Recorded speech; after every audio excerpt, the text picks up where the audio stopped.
Assalamualaikum warahmatullahi wabarakatuh. Kami dari kelompok satu ingin membuat tutorial cara membuat sistem request. Tapi sebelum itu, perkenalkan nama saya Muhammad Atsar Rashid. Dengan saudara saya ada Bima Sakti, ada Muhammad Gifari, ada Christian Sultan Yustina Manalo, dan ada satu saudara kami yang bernama Zari Muhammad. Itu tidak bisa hadir untuk pembuatan video tutorial kali ini karena lagi sudah kena kecelakaan kemarin, jadi dia tetap ada ada distribusinya lah untuk kerja kelompok ini. Jadi langsung saja, yang mau kita buat di sini adalah sistem request. Sistem request di sini tuh yang dimana kita mau mengajukan planning aplikasi kita ke manajer. Nah, tapi sebelum kita membahas sistem request, kita perlu memperhatikan 5 poin. 5 poin yang diantaranya itu, yang pertama ada project sponsor, business need, business requirement, business value, dan yang terakhir itu special issues and constraints. Setelah kita mengetahui 5 poin ini, kita akan implementasi di akhirnya untuk pembuatan tutorial. Tapi sebelum itu kita pahami dulu apa sih itu project, apa sih poin-poin yang dibutuhkan dalam sistem requirement ini, sistem request. Langsung aja yang pertama, di project sponsor. Nah, di project sponsor ini eh siapa saja sih yang mendanai, yang mensupport aplikasi yang mau kita buat ini. Nah, itu eh isi dari project sponsor. Selanjutnya itu di business need.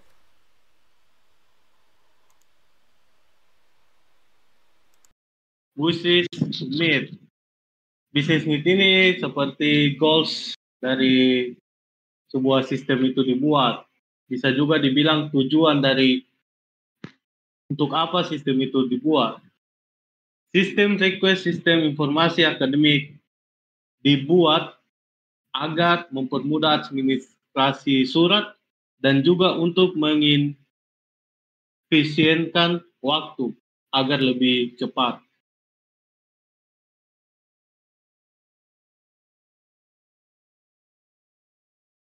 Oke, kita lanjut ke business requirement. Business requirement ini kita harus tahu dulu itu kayak apa yang harus kita butuhkan dalam suatu sistem itu. Nah, jadi di sistem request sistem informasi akademik administrasi ini, nah business requirement itu kita harus bisa merancang dan mengembangkan sistem administrasi yang baik. Kita harus buat akun untuk login dan melakukan pengajuan administrasi, pemasangan metode keamanannya biar apa? Biar kalau kita masukkan data-data itu tidak gampang dibobol atau tercemar data-datanya. Jadi kita butuh pemasangan metode keamanan pada situs. Selanjutnya akses online pada template administrasi surat dan pengajuan surat, fitur pemfilteran mesin pencari surat dan fitur download surat, dan yang terakhir itu pelayanan pelanggan bisa via online.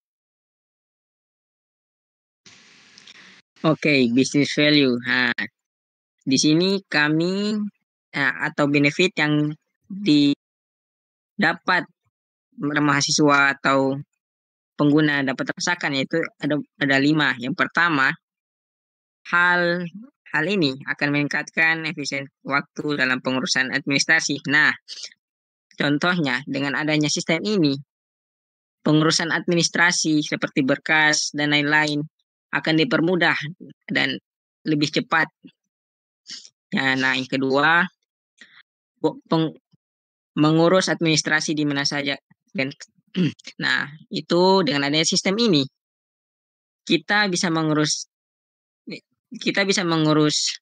file atau berkas di mana saja. Contohnya kita lagi di kos, kita bisa mengirim file ke website tersebut, ke website ini tanpa ke kampus lagi, tanpa ribet. Nah, yang ketiga, mempermudah mahasiswa dalam mengurus surat. Nah, kayak poin kedua tadi, kita bisa mengurus administrasi, berkas-berkas, dan lain-lain di mana saja dan kapan saja. Cuma bermodalkan kuota sama penyimpanan saja. Yang keempat, ini dapat digunakan sebagai model pendapatan dikarenakan dapat mengefisienkan lebih banyak waktu sehingga proses bisnis mendapat keuntungan. Nah, dengan adanya sistem ini, mahasiswa dan dosen saling diuntungkan. Nah, yang dimana mahasiswa dipermudah, dosen juga dipermudah, tidak dituntut harus ini. Nah, itu. Nah, yang kelima, efisiensi pelayanan pelanggan meningkat. Nah, kita tidak perlu lagi mengantri kayak zaman dulu lah. Kita itu sekarang cuma bermodalkan. Nah, seperti yang saya bilang tadi, kita cuma bermodalkan data. Kita itu bisa cuma mengupload berkas tersebut atau berkas ini di mana saja dan kapan saja. Nah, dengan adanya sistem ini akan dipermudah dalam berbagai hal. Sekian.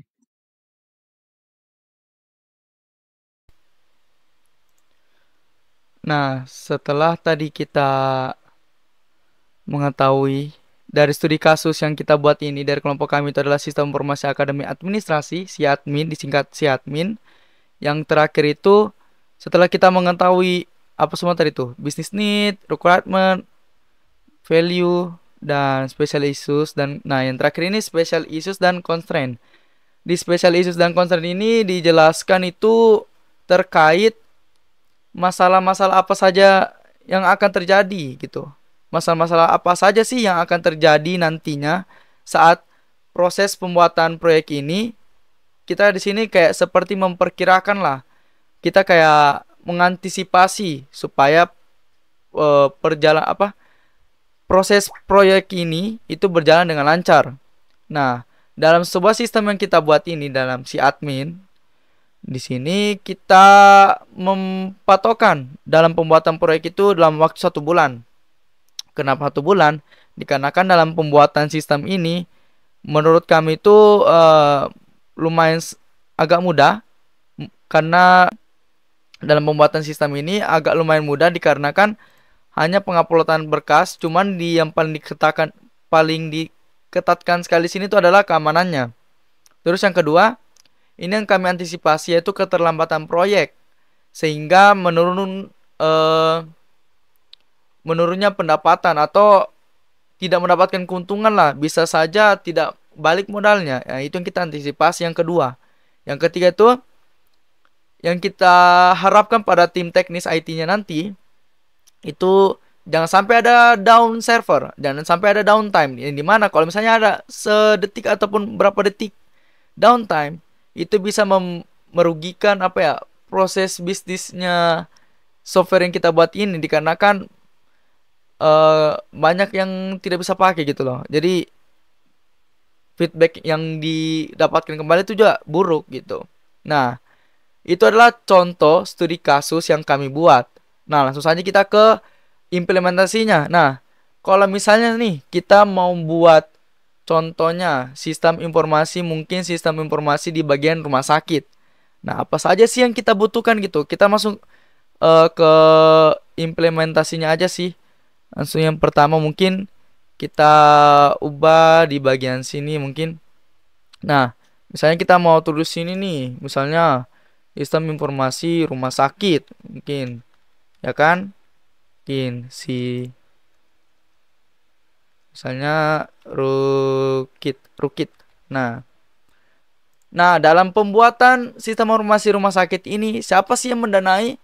Nah, mungkin kita cari dulu siapa sih yang bisa mendanai, mungkin diri kita sendiri kah, atau mungkin manajer kita, ataupun di bagian tim IT, mungkin di bagian bendahara mungkin yang bisa mendanai kita, atau manajer. Nah, di sini kita taruh atau kita cantumkan namanya atau perusahaan apa saja, mungkin perusahaan dari luar, stakeholder mungkin bisa bantu sponsor, bisa juga. Jadi mungkin kita taruh di sini mungkin kepala rumah sakit kah, kepala rumah sakit. Nah, jadi di sini tuh gunanya tuh untuk siapa sih yang mendanai gitu kegiatan ini. Misalnya kepala rumah sakit aja, satu aja. Nah, lanjut ke business need. Bisnis ini goals apa sih yang bisa kita capai ketika software ini ada. Nah, misalnya yang sesuai pengalaman dalam rumah sakit itu ketika kita ketahui. Nah, ketika kita ketahui dalam rumah sakit itu dalam sistem proses bisnisnya lah untuk pengantrian itu agak ribet karena mungkin dari satu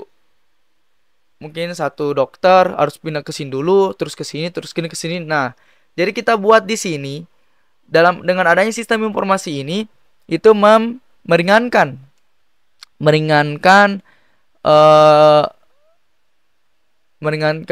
yang mau datang untuk bisa merujuk gitu. Nah, jadi kita bisa taruh di sini nih. Itu mempermudah untuk kayak mengurus rumah sakit lah, istilahnya mempermudah tuh rumah sakit lah, mempermudah. Ya, nanti taruh. Nah, setelah kita mungkin mempermudah, terus juga mungkin mengefisiensi waktu. Nah, ini jauh. Nah, bisa kita taruh begini aja lah sebagai contoh. Nah, ini sudah goalsnya nih. Jadi kita sudah ada mempermudah dan juga mengefisiensi waktu. Nah, setelah kita menaruh goalsnya apa nih ketika software ini ada, kita taruh lagi yang selanjutnya itu adalah requirement. Jadi di software ini tuh kebutuhannya apa aja gitu, fitur-fitur apa aja sih yang ada di dalam itu. Nah, mungkin di sistem informasi rumah sakit itu mungkin ada di bagian mungkin bisa layanan servisnya. Kita bisa ambil juga ini nih, pelayanannya bisa online. Jadi orang bisa bertanya terlebih dahulu gitu loh dari sistem informasi ini sebelum kita datang. Jadi kita sudah dapat informasi sebelum datang gitu. Terus juga mungkin dalam pengaturan atau dokter yang kita mau rujuk ini atau bagaimana, itu bisa lebih cepat lagi, maksudnya lebih efisien lagi dibanding kita datang ke rumah sakit harus ke sini. Ya, itu memakan waktu gitu loh. Gitu. Jadi mungkin kita bisa taruh di sini tuh mungkin di pelanggan kali ya. Nah, mungkin kita taruh pelanggan aja, terus mungkin membuat atau ya mengefisiensi waktu sih. Ya, kurang lebih satu contoh ini aja dulu deh.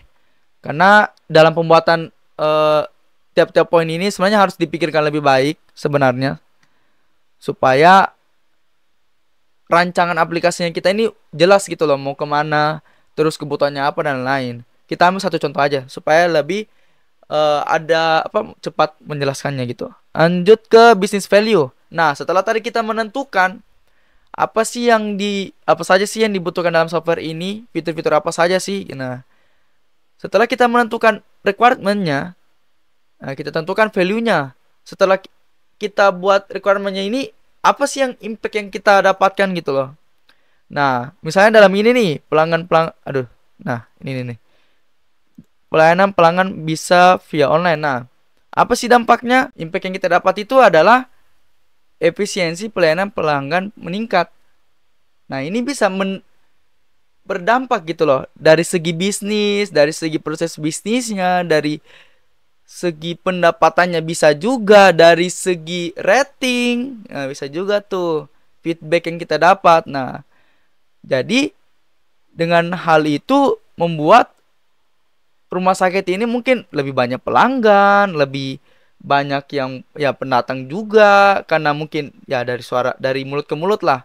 Mungkin karena rumah sakitnya ini bagus pelayanannya gitu. Nah, itu di business value. Impact apa sih? Maksudnya impact apa saja sih yang kita dapatkan setelah kita akan software ini gitu. Kurang lebih seperti itu business value. Kita contohnya ini saja. Kita ambil satu contoh aja deh. Nah, yang terakhir tuh special issues dan constraints. Nah, seperti yang saya jelaskan tadi tuh, di sini tuh adalah mencegah supaya tidak terjadinya mungkin masalah-masalah yang akan terjadi pada saat proses pembuatan proyek ini. Mungkin dalam sebuah sistem informasi ini, mungkin pastinya ini dua masih berhubungan. Pastinya ini dua masih berhubungan, dikarenakan dia berhubungan dengan server, dia berhubungan dengan internet. Nah, tadi kita sudah mengetahui nih apa saja sih poin-poin yang paling penting dalam pembuatan sistem request, mulai dari project sponsor, business need, business requirement, business value, special issues and constraints. Terus kita juga sudah implementasi. Contohnya tadi kita membuat sistem informasi rumah sakit, itu jadikan salah satu contoh untuk implementasi. Mungkin untuk kalian yang ada di rumah bisa kalian coba di rumah. Mungkin untuk template-nya mungkin nanti aku kirim di deskripsi atau di mana. Jadi mungkin itu saja tutorial cara membuat sistem request, sistem informasi yang kami buat tadi itu adalah sistem informasi akademik administrasi. Ini sistem request yang simple. Kenapa kita coba buat simple? Sebenarnya ada yang lebih ribet. Cuman dengan simple ini pun sebenarnya sudah mencakup semuanya. Dan ini pun menurut kelompok kami itu gampang dicerna, gampang dipahami. Mungkin kalian juga yang menonton mungkin agak lebih paham lah. Karena yang saya lihat kebanyakan template atau format-format sistem request itu ada yang lebih susah, karena mulai dari penamaannya, siapa yang mengirimnya, kepada siapa, itu lebih susah lagi. Tapi ini sistem request yang simple lah istilahnya.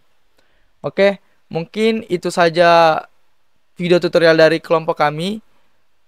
Mohon maaf apabila video sebelum ini tadi mungkin ada banyak cut atau banyak kesalahan. So, terima kasih. Assalamualaikum warahmatullahi wabarakatuh.